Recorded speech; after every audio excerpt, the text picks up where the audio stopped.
far, but you get the feeling that he might be on the verge of popping one. Yeah, even on that one, there was a little bit of a hole, but it closed there quickly at the end. Only about a yard there as he takes it from the 9 to the 8.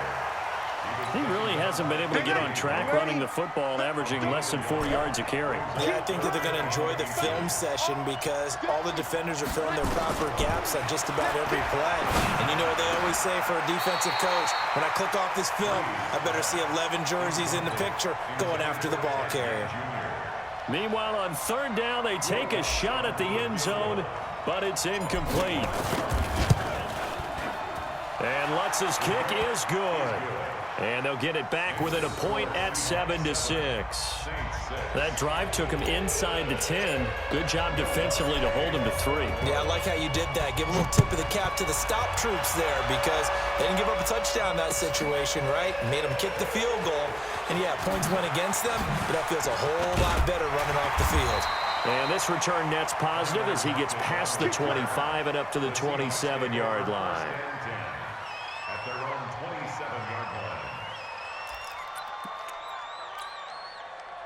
Here's the Seattle offense ready to get this drive underway. Their defense has done the job. Now it's the offense's turn as they've got it 1st and 10. A first down run, good for about 3. 2nd and 7 coming up. David Onyemata there on the tackle. They stay on the ground. Again, it's Carson. Call it a gain of a couple, and that's going to leave him with a 3rd and about 5.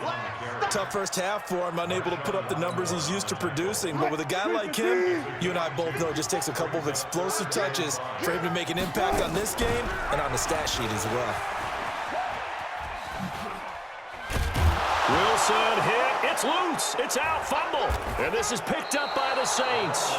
He had the option there, decided to keep it, exposed himself, and fumbled it. Yeah, and you worry about the hits he's going to take in that situation. In this case, not only does he take the hit, he coughs the ball up, as you noted. About 3 yards there to the 27. Typically, we think it's the strong safeties that are better tacklers, especially closer to the line of scrimmage amidst traffic. But in this case, how about the free safety coming up and making the big-time play? Now Breeze finding Kamara, and he'll be out of bounds just inside the 25-yard line. A gain of 4 on the play, and that's going to bring up a 3rd down.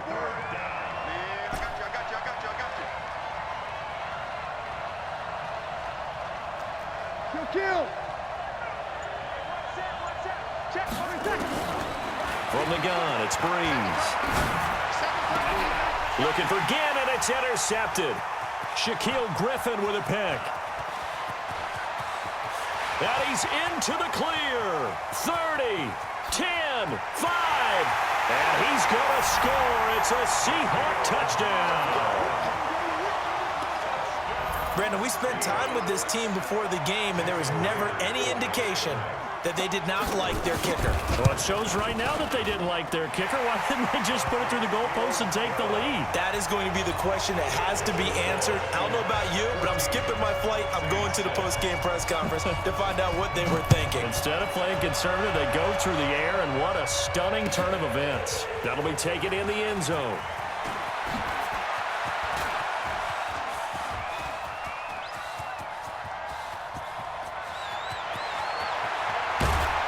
And they will finally get him down. How about that return? They'll be set up well as time has run out in this 3rd quarter.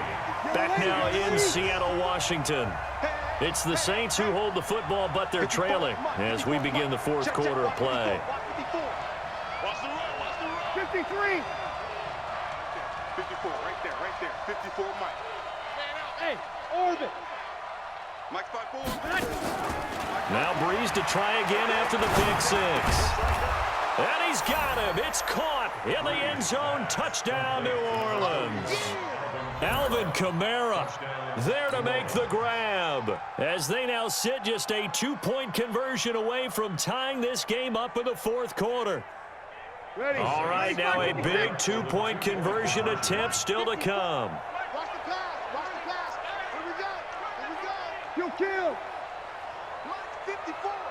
Mike 54. Watch the flag. Watch the flag. Here's Breeze to throw.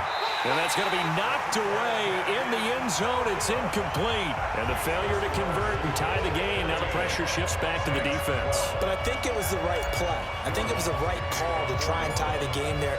Kick an extra point, you're still down one. What's the sense? I like what they did. That'll be taken in the end zone. And he'll probably wish he'd reconsidered here. It will cost him 10 yards as he's down at the 15. Well, conventional football 101, tells us if you don't get it back to the 20-yard line on a kickoff return, that's a disappointment.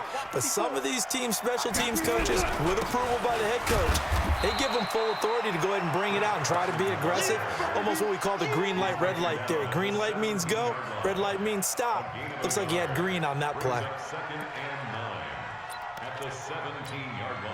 Here's 2nd and 9, just a yard on that last run.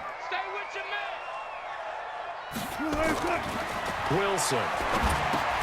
They'll run the screen with Carson. And they'll blow that one up back at the 16-yard line. It'll be a loss of 1, and they're going to have a 3rd down.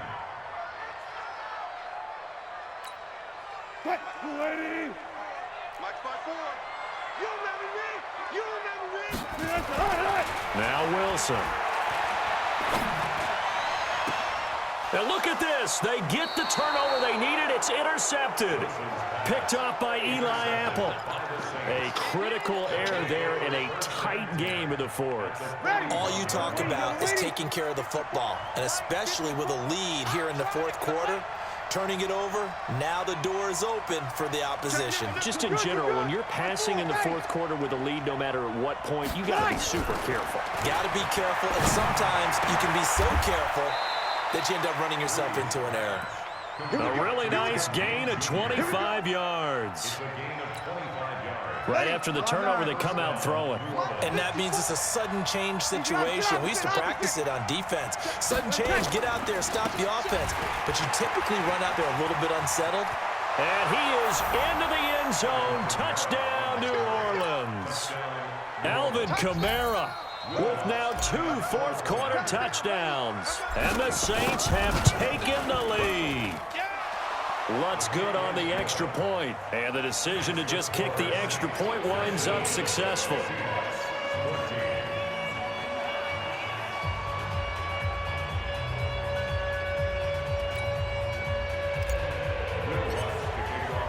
After the touchdown, Lutz to kick it off. That's fielded in the end zone. And in hindsight, probably should have stayed where he was, as he'll only get back to the 16-yard line. Coming to the line here to begin their next drive, the Seahawks offense. And they've sort of lost their way, partner. How do they recalibrate and get this proverbial train back on track? Well, this is where leadership really comes into play. How's the head coach handling it? The offensive coordinator? Sometimes they just make a joke. All right, guys, had your fun? All right. Throw it out the window. Yeah, let's get back on track here. And sometimes that'll work just fine. I guess it's time now to lean on that leadership. That'll be a loss of a yard, and it leads to a 3rd down. This linebacking core, they've done a good job of keeping that running game in check, haven't they? They certainly have, and what they'll also do when this game is over is thank the guys up front, the big defensive line, because they've kept them clean, so to speak. Not letting blockers get to them, allowing them. In trouble here, and down he goes. Back at the 8-yard line. Trey Hendrickson in there to get him for a loss of 9 yards, and that also leads to 4th down. One score down, here we go. They're going to go for it here on 4th down. 4th quarter, down to the final 2 minutes, and we've got a one-score game. So it's Seahawk football as we march toward a conclusion. And let's see what they've come up with offensively after having time to talk it over. He's back to throw. Flushed out right. He's going to run, but he's got a long way to go. And he'll be out of bounds right at the 40. They keep the game alive, at least for the moment, as it's a 1st down. Late in the game, defense trying to avoid a big play. He's able to work out of the passing game, turn it into a run, pick up the 1st, and stop the clock as well. And you know in this situation, everything is sped up. The intensity, the thinking, everyone's movements. But for a quarterback, he has to continue to be what we call a flatliner. Level in everything he does and read the clock, feel it in the pocket, and go at the appropriate time. From midfield now, here's Wilson. Steps away. Oh, he's able to outmuscle him here as he pulls it in. Call that a very strong gain of 24. Back to throw. Flush to his right. And this would have been intercepted if he could have gotten the feet in. He didn't, so it's incomplete. Boy, that one really could have turned this thing upside down. So he's unable to complete it there, and just not the game that you would expect from him. He's been off the mark really start to finish. Yeah, it makes you wonder what exactly is going on. Is he a little bit dinged up here, or is he just off just by a bit? Maybe he can get it back in this situation. He'll need to. I like the call there because that was one to take time off the clock and get them closer to getting out of here with a W. In the mind of the play caller, all you want to hear is tick, tick. And he can't get a throw off. He's taken down. What a huge play at this point in the game. The sack coming from defensive end Cameron Jordan, being chased out left. He's going to run, but he's got a long way to go. And he's out of bounds. Almost gets to the 10. That one a broken play, but it ends up being a good play. The scramble goes for 20. On first down, Carson. And this has been a familiar sight all afternoon as they stop him behind the line. Now the Seahawks going to use the first of their timeouts as they stop it with 28 seconds to go in this football game. Back to throw. On the move to his left. And that one got tipped. Kind of threw everything off. It brings up third.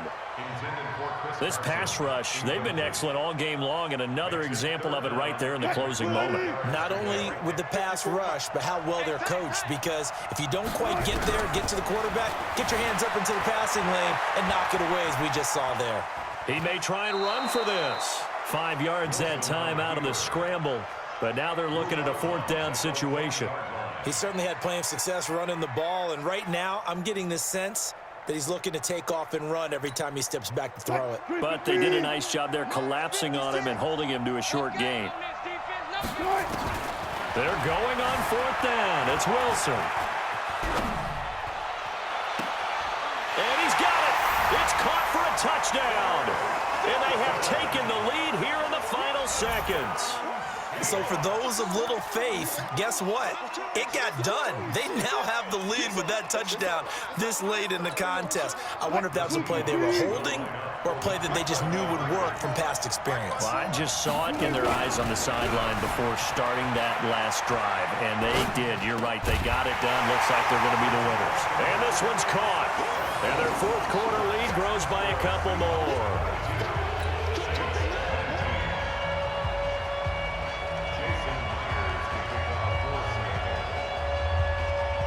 After the touchdown, here's Myers to boot it away. This is taken near the 13. And a nice return sets him up pretty good here at the 30-yard line.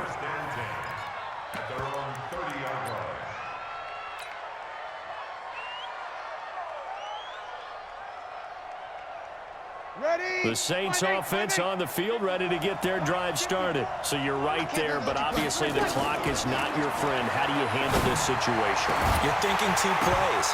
One, to get yourself in position for the second one, whether you're able to get into field goal range or you have to try another deep pass, another Hail Mary. But you're trying to get the first one to a receiver, get out of bounds, and give yourself a chance to set things up for an easier shot at it. We'll see if they can do it. Might be easier said than done. One final try here for Breeze. Nowhere to escape, and he goes down. Well, we saw a close game that kept us on the edge of our seats down to that final whistle. And right before that final whistle, defense with one last exclamation mark there, getting the sack.